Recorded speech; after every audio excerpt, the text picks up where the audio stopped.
Good morning guys, dahil day off natin ngayon, tara samahan niyo ako ngayong araw. Kanya pagkagising ko, nag-pray muna ako saglit.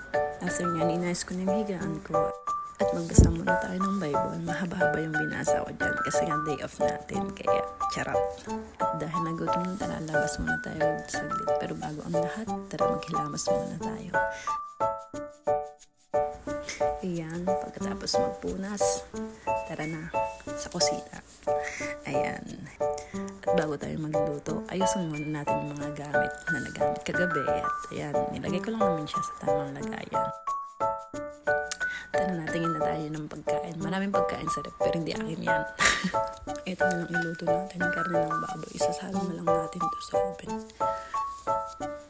Lalagyan na lang natin ng asin. Ayan na nga, isalang na natin sa loob. Ito yan na.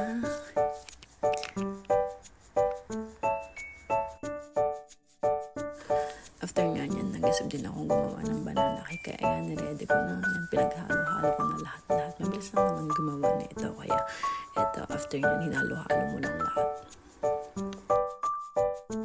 At nung tumulog na ngayong oven, ayan, tinanggal ko na yung isinalang ko kanina na karne ng baboy. Ayan, wow. At ngayon, sinunod ko namang isa lang yung banana cake. Tsaka ako naman sinunod na hiniwa-hiwa yung karne niluto ko sa oven. After 40 minutes of bake, ayan, naluto na rin ang ating banana cake. Wow!